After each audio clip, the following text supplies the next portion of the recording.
আপনারা কি জানেন আজকে ভারতবর্ষের সুরক্ষার জন্য সবথেকে বড় শক্তিশালী হাতিয়ার হচ্ছে আমাদের বিমান বাহিনী, যাকে আমরা বলি সোর্ড আর্ম। সেই বিমান বাহিনী যেখানে 42 স্কোয়াড্রন আমাদের বিমান পথ দরকার, যুদ্ধপথ দরকার, মানে জেট ফাইটার দরকার, সেখানে আমাদের নেমে রয়েছে 31 স্কোয়াড্রনে। আমাদের সামরিক বাহিনীর লক্ষ্য ছিল কি, যে পাকিস্তানের জন্য আলাদা স্কোয়াড্রন থাকবে, চীনের জন্য আলাদা স্কোয়াড্রন থাকবে, সেগুলো উঠে গেছে। যা যেখানে আছে, যখন যেখানে বিপদ সেখানে যেতে হবে। অথচ বাংলাদেশকে আজকে চীন তারা যুদ্ধ বিমান দিচ্ছে, পাকিস্তানকে চীন যুদ্ধ বিমান দিচ্ছে। চীনের যুদ্ধ বিমানের কথা আমরা সবাই জানি। সেই জায়গায় দাঁড়িয়ে আমাদের নিরাপত্তার প্রশ্নে আমরা তেমন কিছু দেখলাম না। আচ্ছা, আমরা জানি আর্টিফিশিয়াল ইন্টেলিজেন্স আজ দুনিয়ার সব থেকে অগ্রগতির ক্ষেত্রে। সে আর্টিফিশিয়াল ইন্টেলিজেন্সে 500 কোটি টাকা দিয়ে কি হবে বলুন? তা নিয়ে কোনো দিক নির্দেশ আছে?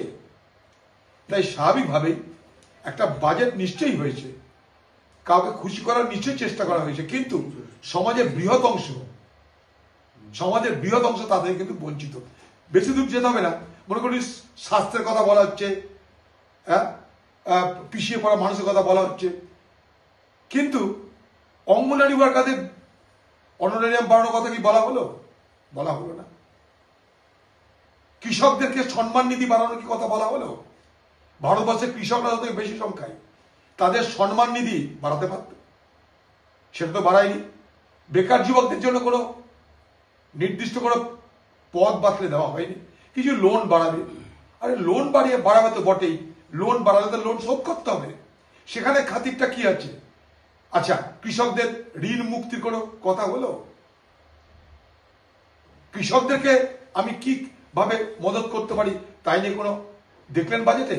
ফার্মার নিয়ে শুরু হলো বাজেটে, আমরা কৃষক কৃষক কৃষক কৃষক বলা হলো, কিন্তু এই মুহূর্তে কৃষকের যে সব থেকে বড় দাবি, যে আমার ফসলের ন্যায্য দাম দাও যাতে আমি লাভ করতে পারি, সেই জায়গাটায় সরকার নিশ্চুপ।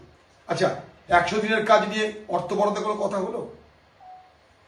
বলুন, গ্রামীণ এলাকায় আরো বেশি বেশি করে পরিকাঠামো বাড়ানোর জন্য অর্থ বরাদ্দের কোনো গল্প দেখলাম? তো স্বাভাবিকভাবেই এই বাজেট হয়তো মধ্যবিত্তের জন্য কিছুটা আশা সঞ্চার করতে পারে, কিন্তু বাকি সমাজের বৃহৎ অংশের মানুষের জন্য এই বাজেটে তেমন কোনো আশার আলো আমি দেখতে পাচ্ছি না। আরো সর্বোপরি কৃষকদের জন্য, বেকার যুবকদের জন্য, বিধবা পিছিয়ে পড়া মানুষের জন্য, আজকে